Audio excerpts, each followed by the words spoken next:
Queen Elizabeth II has died aged 96, peacefully at her Balmoral home, Buckingham Palace has announced. The news came after Buckingham Palace issued a statement confirming the Queen was remaining under medical supervision as doctors were concerned for her health. Her eldest son, Charles, Prince of Wales, is now next in line to the British throne. Live updates: a moment of great sadness, new King's tribute to Queen ElizabethREAD MORE, London Bridge is down, what happens now? He will become the King of the United Kingdom and the head of the Commonwealth, known as King Charles III. A change in direction. Queen Elizabeth II was born Princess Elizabeth Alexandra Mary in London on April 21, 1926. She was the first child to the Duke and Duchess of York, later King George VI and the Queen Mother, and had a younger sister, Princess Margaret, who was born in 1930. When her grandfather, King George V, died, her uncle, King Edward VIII, succeeded, and she became second in line to the throne. Read more: from assassination plots to making Arrowguard famous, a look back on the Queen's visits to Australia. But King Edward abdicated in 1936 over his relationship with American divorcee Wallis Simpson. The monarchy refused to let the pair marry, so Edward stood down. I have found it impossible to carry the heavy burden of responsibility and to discharge my duties as king as I would wish to do without the help and support of the woman I love, he told the public. This thrust the Queen's father onto the crown and dramatically altered her life forever. Read more: a timeline of Queen Elizabeth II's recent health issues. A young princess, the Queen was educated privately under the supervision of her mother and governess Marion Crawford. She was taught French by teachers brought over from France for tutelage. She even became a girl guide, with a specialized Buckingham Palace company formed so she could make friends with girls her own age. During World War II, Elizabeth and Margaret stayed in England, spending most of their time in Windsor Castle. In 1940, when the young princess was 14, she made a radio broadcast on the BBC, addressing children who had also been evacuated. "We are trying to do all we can to help our gallant sailor, soldier and airmen, and we are trying, too, to bear our share of the danger and sadness of war. We know, every one of us, that in the end all will be well," she said. Queen Elizabeth II first met her future husband, Prince Philip, of Greek royalty, when she was just 13. They were both at the wedding of his cousin, Princess Marina of Greece, to the Duke of Kent. He was 18. Read more: how the Queen's death will change Aussie currency. The pair exchanged letters throughout World War II, where he was serving as first lieutenant of HMS Wallis. The Queen's parents did not approve of Philip at first, as he was a prince without a kingdom. In 1946, he proposed in secret to the then 26-year-old. She accepted without consulting her parents. They eventually announced their engagement in 1947, and the pair were married at Westminster Abbey that same year on live radio broadcast around the world. Read more: Australians can expect shock to system from new king. The couple went on to have 4 children: Prince Charles, Princess Anne, Prince Andrew, and Prince Edward.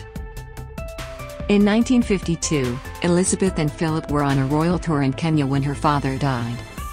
On June 2, 1953, Princess Elizabeth was crowned Queen Elizabeth II at Westminster Abbey. Buckingham Palace might have been headquarters, but the 4 corners of the Commonwealth would be her constant home away from home. Queen's journey begins. Elizabeth made her first visit to Australia as Queen in 1954. It is estimated 3/4 of the population turned out to see her.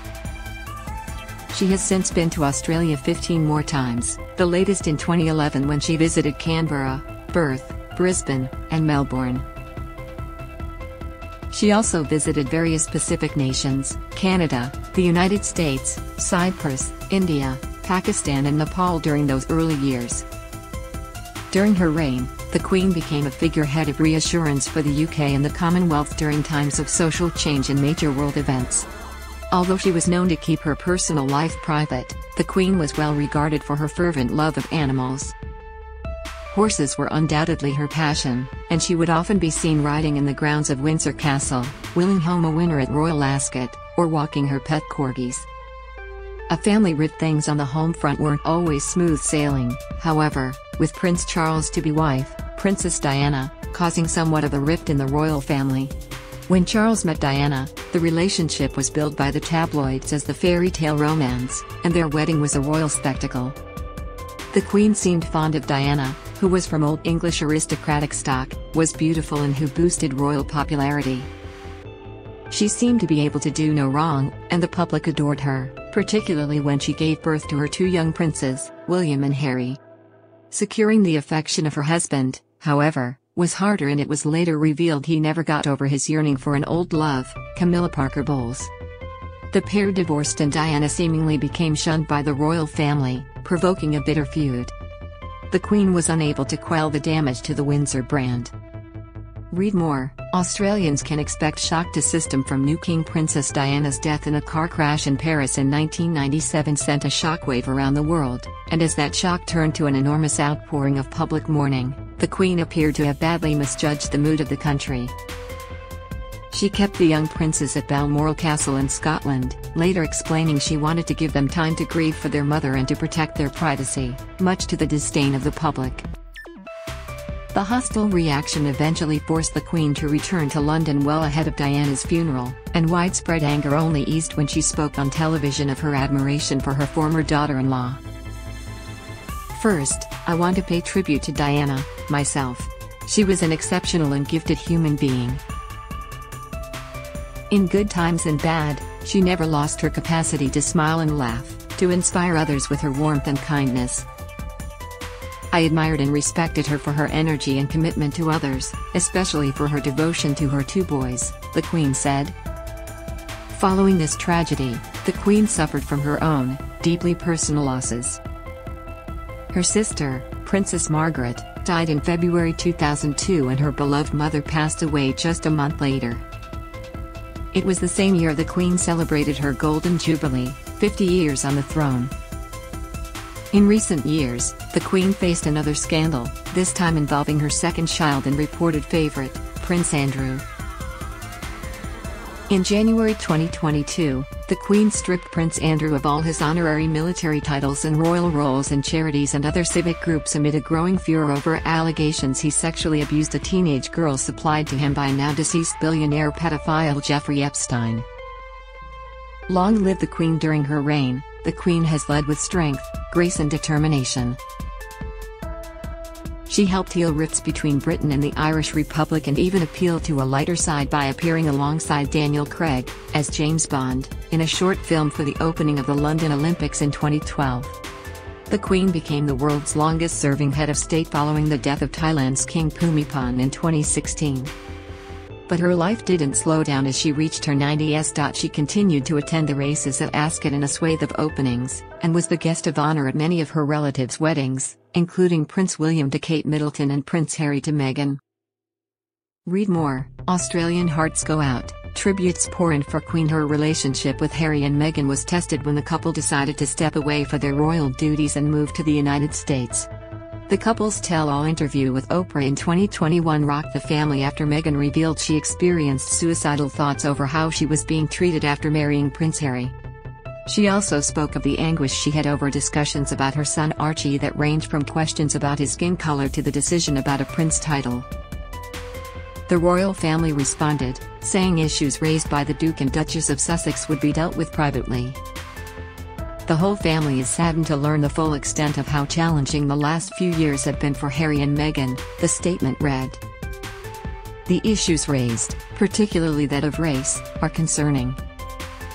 While some recollections may vary, they are taken very seriously and will be addressed by the family privately. Harry, Meghan and Archie will always be much-loved family members. Read more. Speaker interrupts Parliament to convey news of the Queen's health. The Queen was grandmother, or Gongon as she was affectionately known, to 8, and great-grandmother to 12. She had 600 patronages, many inherited from her father, which she remained dedicated to throughout the many years of her reign.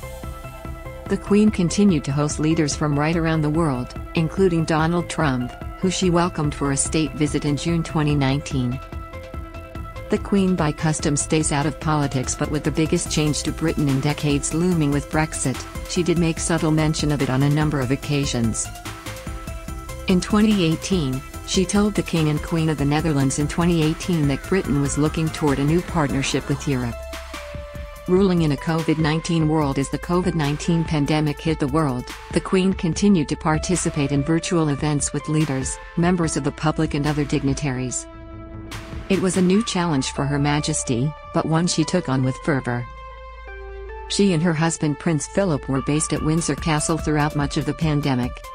It was at Windsor Castle where the Duke died in April 2021. His funeral was held at the castle, and a striking image of the Queen sitting by herself was perhaps the most poignant image of the ceremony. Royal experts said it was a strong symbol of her sympathy with the thousands upon thousands of people who died during the pandemic and the families who were unable to mourn their deaths together. Read more: How Australians can pay tribute to Queen Elizabeth starting to slow down following Prince Philip's death, and as the UK began to re-emerge from lockdown, the Queen recommenced duties in public. In October 2021, she was seen using a walking stick at a major public event when attending the Westminster Abbey service marking the centenary of the Royal British Legion, an armed forces charity. A few days later, she reluctantly accepted medical advice to rest for a few days and cancelled the trip to Northern Ireland. During this time she spent her first spell in hospital since 2013. Doctors then advised the Queen not to travel to Glasgow for the COP26 climate conference in November 2021.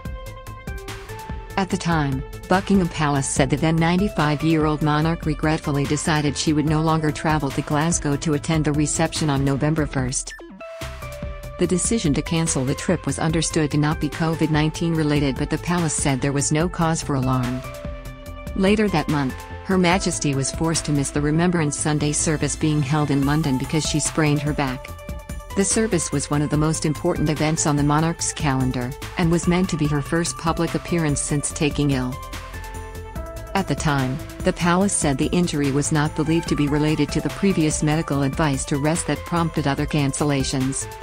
In December 2021, the Queen cancelled her traditional family Christmas celebration in Sandringham for the second year over COVID-19 fears. Omicron cases were swirling, and Buckingham Palace decided Her Majesty would spend the day at Windsor Castle with Prince Charles and Camilla. In her annual Christmas message that year, she chose a photograph of her late husband, Prince Philip, to display on her desk. It was the first Christmas since his death. The British monarch revealed she still felt her husband's presence, especially while preparing for the festive season. Although it's a time of great happiness and good cheer for many, Christmas can be hard for those who have lost loved ones, she said. This year especially, I understand why. A few days later, the Queen suffered another monumental loss when Diana Maxwell, Lady Farnham, who had served as the Queen's Lady of Bedchamber since 1987 and rode with the monarch on the way to her 2012 Diamond Jubilee service, died 4 days after Christmas. She was 90. On February 20, 2022, the world held its collective breath as the Queen herself was diagnosed with COVID-19. Her diagnosis came just weeks after she celebrated her Platinum Jubilee, marking 70 years on the throne on February 6. Prince Charles was unable to attend the event due to his own COVID-19 positive test. In remarks delivered on the eve of the 70th anniversary, the Queen expressed a sincere wish Camilla be known as Queen Consort when her eldest son Charles, the Prince of Wales, succeeds her as expected to the throne. When, in the fullness of time, my son Charles becomes king, I know you will give him and his wife Camilla the same support that you have given me, the monarch wrote. In giving her blessing, the popular and respected sovereign is placing significant heft behind the move. In March 2022, Her Majesty was photographed using a walking stick again during an event at Windsor Castle. It raised questions about the monarch's health. There were initial fears her health would force her to miss her late husband's memorial service at Westminster Abbey on March 29 due to mobility issues. However, she arrived with second son, Prince Andrew. The Queen beamed as she arrived at the Royal Windsor Horse Show in May. The event is said to be the monarch's favorite annual event in her calendar. She then walked the red carpet to the royal box, with her walking stick in hand. The Queen's horse Balmoral, a 5-year-old Grey Dun mare, won the Highland Class 64 event before later being announced supreme champion. The monarch was joined by her youngest son, Prince Edward, and his wife, Sophie, Countess of Wessex. The couple's daughter, Lady Louise Windsor, often competes in the carriage riding events at the horse show, a passion she got from her late grandfather, Prince Philip. The then 18-year-old Lady Louise led the Falpone parade in the late Duke of Edinburgh's driving carriage, the moment bringing tears to the eyes of the Queen. The Queen next appeared in public at Trooping the Colour in June. A royal celebration. The 2022 event kicked off the special Platinum Jubilee 4-day bank holiday weekend. After experiencing some discomfort on the first day of celebrations, Her Majesty pulled out of attending the service of Thanksgiving at St. Paul's Cathedral and the Epsom Derby races. The Queen was next seen sharing tea at Buckingham Palace with Paddington Bear in a pre-recorded comedy skit to open the BBC's Party at the Palace event on June 4.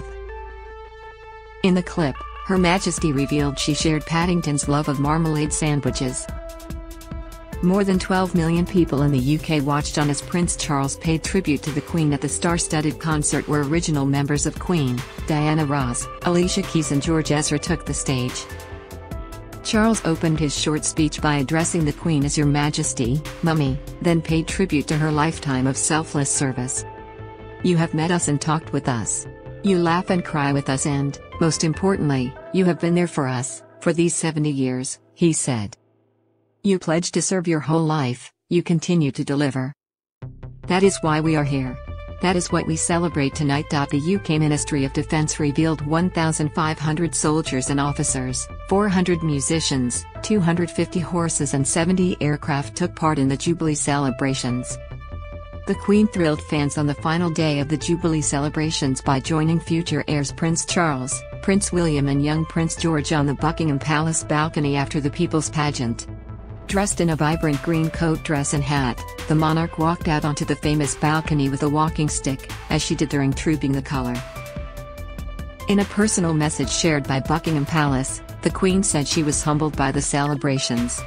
When it comes to how to mark 70 years as your Queen, there is no guidebook to follow, she wrote in a personal message signed as Elizabeth. It really is a first. But I have been humbled and deeply touched that so many people have taken to the streets to celebrate my Platinum Jubilee. While I may not have attended every event in person, my heart has been with you all, and I remain committed to serving you to the best of my ability, supported by my family. I have been inspired by the kindness, joy and kinship that has been so evident in recent days, and I hope this renewed sense of togetherness will be felt for many years to come. I thank you most sincerely for your good wishes and for the part you have all played in these happy celebrations.